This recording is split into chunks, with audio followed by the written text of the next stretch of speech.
Hello everyone, today I am going to start the 6th chapter of your book The Making of a Scientist. Scientist बेटा आप मतलब समझते हैं यानी कि वैज्ञानिक कि एक बच्चा जो है वो वैज्ञानिक वो साइंटिस्ट कैसे बना, क्या प्रोसेसिंग रही, क्या उसने ऐसा किया कि उसको वो एक वैज्ञानिक बन गया, क्या प्रोसेसिंग उसमें रही.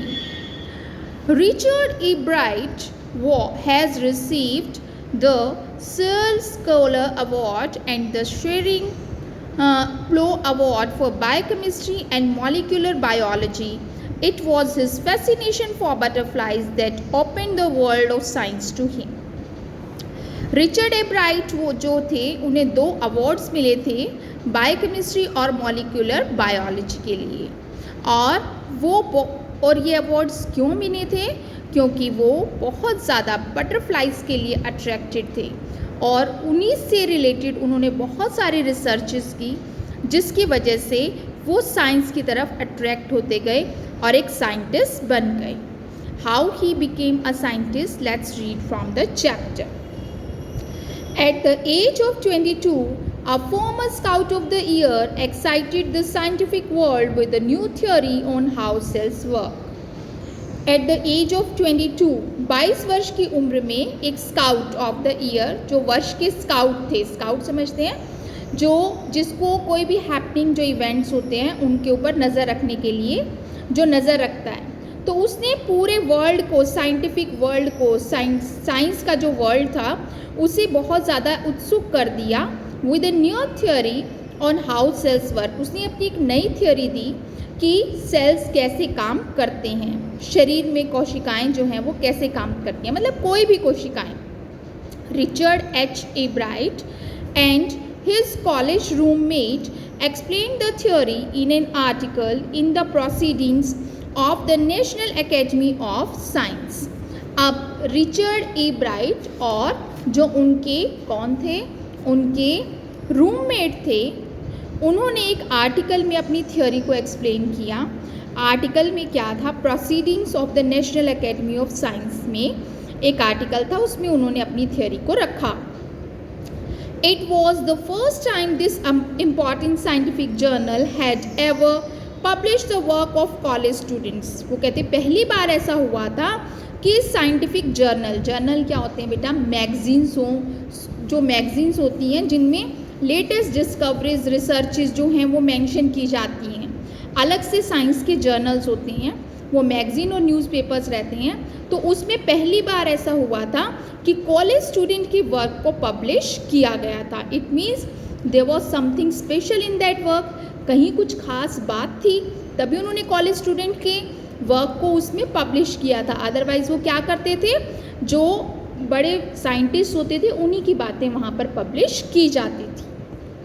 इन sports that would be like making the big leagues at the age of 15 and hitting a home running your first time at bat.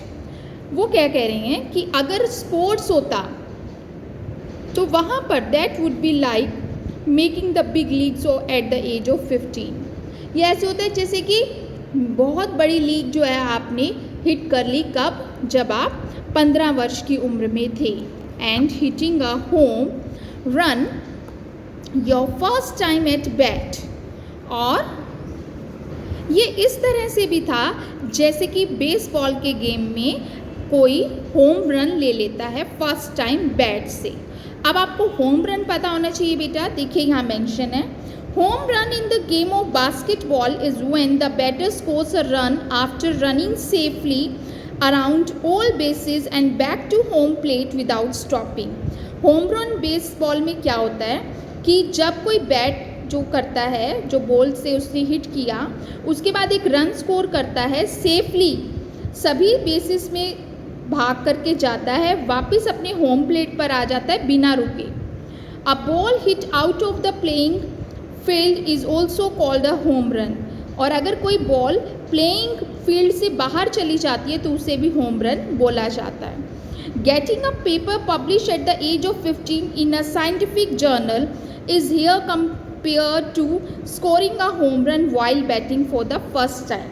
अब यहाँ पर जब ई ब्राइट का पेपर पब्लिश हुआ 15 वर्ष की उम्र में, तो इसको क्या माना गया कि जैसे किसी ने पहली बार बैट लेकर के होम रन लिया हो बेसबॉल के गेम में।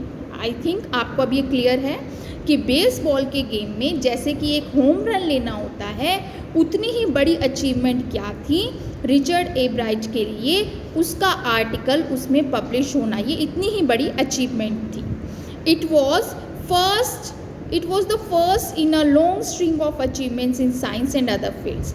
ये सारे साइंस के फील्ड्स में, विज्ञान के फील्ड में जो उनकी उपलब्धियां थी, उनकी जो स्ट्रिंग मतलब जो चेन थी, उसमें सबसे पहली उपलब्धि थी, और दूसरे क्षेत्रों में भी। And it all started with butterflies, और ये सब कुछ किससे शुरू हुआ था? बटरफ्लाइज से, तितलियों से। तो बेटा in this video will be reading up to here, will continue the reading in the next video.